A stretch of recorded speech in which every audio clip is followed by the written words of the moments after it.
दुनिया की सब चीजों से उपराम होकर के अकेले अपने ही कोठी में, अपने ही घर में, किसी कोने में बैठ करके विचार करना कि उम्र कितनी हो गई है और कितनी है वास्तव में उसका मालूम नहीं, और मैंने अपने जीवन में क्या क्या कर्म किए हैं। कभी कभी अपना स्वाध्याय करना, कभी कभी अपने से प्रश्न करना कि ये जीवन तो बीता जा रहा है।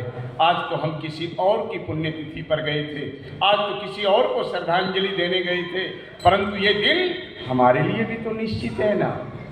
तो हमने क्या किया उस परमात्मा के दरबार में, जहाँ से वचन तोल करार करके आए थे। ऊपर को थे पैर, तले को शिव तेरा, वचन भरे थे भजन करूँगा हर तेरा। हे परमात्मा, हे साहिब, हे गुरुदेव, मैं तेरा भजन करूँगा, तेरा नाम जपूंगा, मुझे इस घोर नरक से बाहर निकाल। कितना नाम जपता है, हाँ? दुनिया की व्यवस्थाओं में कितना उलझ गया है। 10 मिनट का ही समय नहीं मिलता।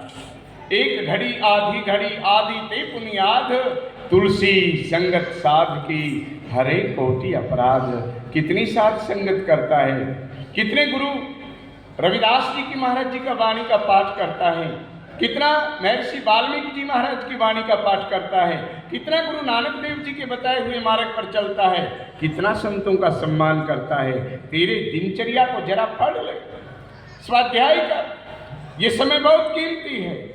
घड़ी की टिक टिक टिक यूं बोले, जीवन भेद तेरा है खोले।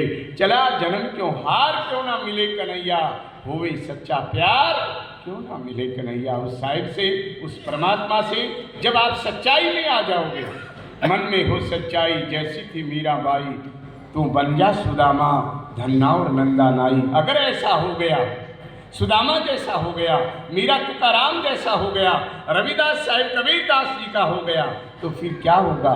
उन्हीं की लिस्ट में बंदे तेरा भी नाम आएगा। भजन कर रोज ईश्वर का, जो तेरे काम आएगा। कर्म को ध्यान से करना, अंत में साथ जाएगा। गहनो कर्मणो गति, कर्म की गति बड़ी गहन है। अपने जीवन में एक दूसरे से रबर करने योग्य शिक्षा लेनी चाहिए। मृत्यु सबकी है, मृत्यु से कोई नहीं बच पाया। शरीर तो जाएगा ही जाएगा। कीमत किसकी है? कीमत इस प्राण की है, और किस शरीर में ये प्राण है इसकी बड़ी अजीब व्यवस्था है। बहुत लंबी चौड़ी व्याख्या हो जाएगी। आज श्रद्धांजलि का कार्यक्रम है। मैं केवल इतना ही कहना चाहता हूँ कि अपने लिए विचार करके देख लो, संसार है कहाँ।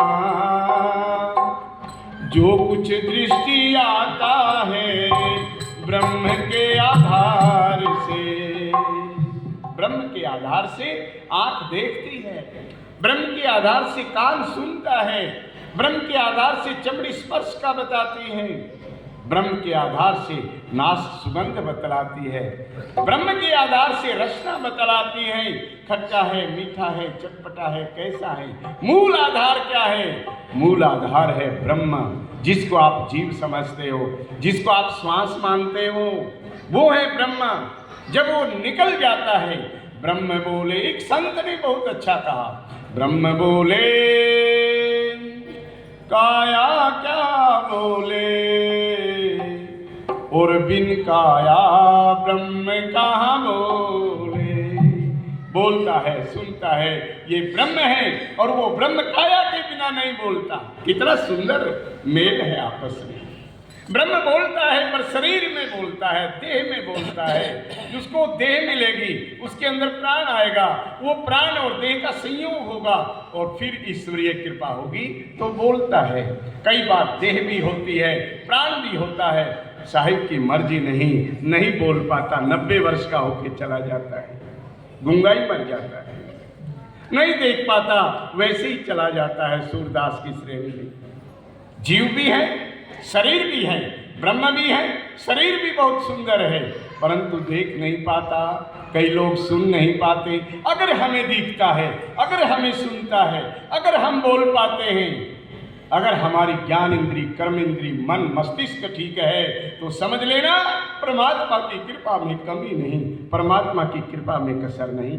एक भजन, उसके बाद में उसी भजन के माध्यम से आदरणीय ईश्वर जी को श्रद्धांजलि समझना।